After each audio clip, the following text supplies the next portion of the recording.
Okay, this should be recording. Let's see now.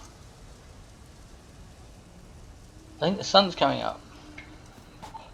Oh, it's a beautiful day.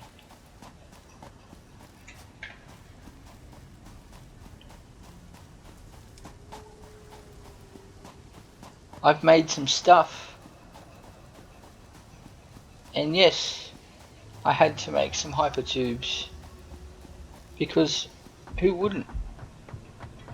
They're just awesome. Whee! And yes, they go both ways. As long as you put on a entrance on the end that you want to go into, it'll take you back the other way. The MAM.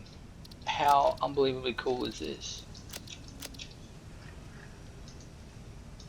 So you can research stuff to get shit. It's just so detailed now.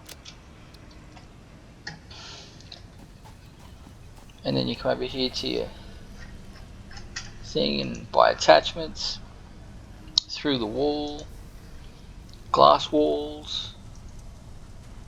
These railings are friggin' awesome. So you can actually put a railing around the outside of a standard foundation. I haven't bought that yet. I've got a sink running at the moment. I'm going to get some pillars and maybe some glass foundations just to see what they're like. It is pretty friggin' awesome. The water stuff took me a while to figure out. I think they're still working on that. So I built all this stuff here, but the coal I had to find near water because you need water to run the coal power plants now. So I created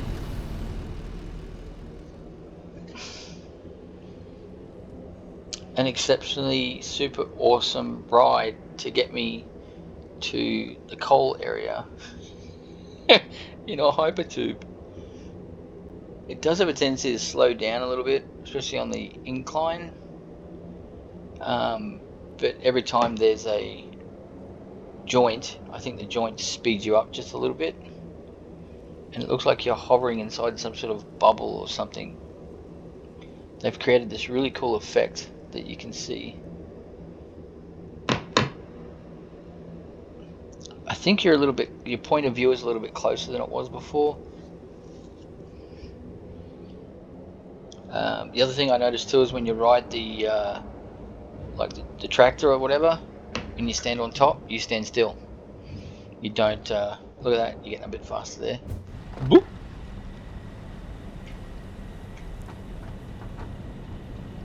See, railings.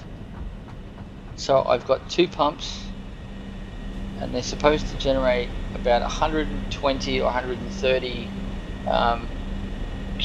cubic meters or flow. It's really weird because they've got flow, but they should have pressure.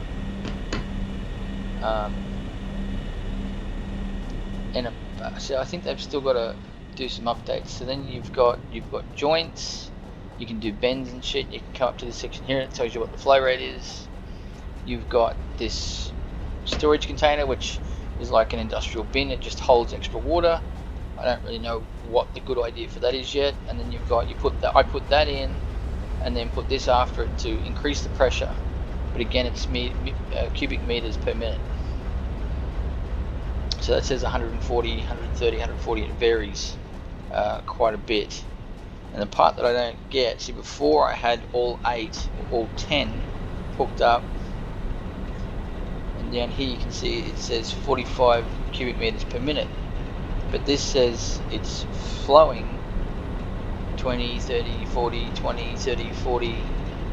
So technically that shouldn't be enough, and that says 10.2 cubic meters in pipe. I don't know, I had it set up before so one pump was running the whole lot, but it didn't seem to work. It kept on, like it had run for a while, then it stopped. I think they're still working on the metrics for how that's supposed to work.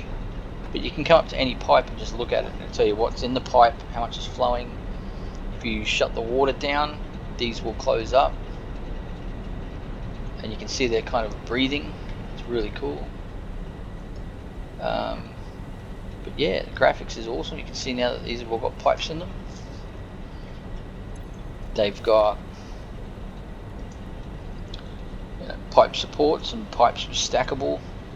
That's the pump. There's the cross joint.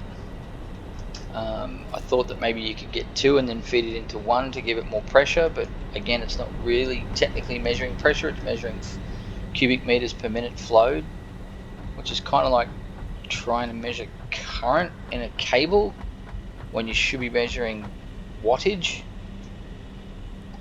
It doesn't, I don't know, the unit of measure doesn't really make sense to me. I think it should be different, but again, I think you can see that they're pumping it, so they're sort of making pulsing, and down there they pulse even more. But yeah, that's the coolness so far. Still playing. It's updating every day. I still haven't tested networking yet, but I'll test that soon.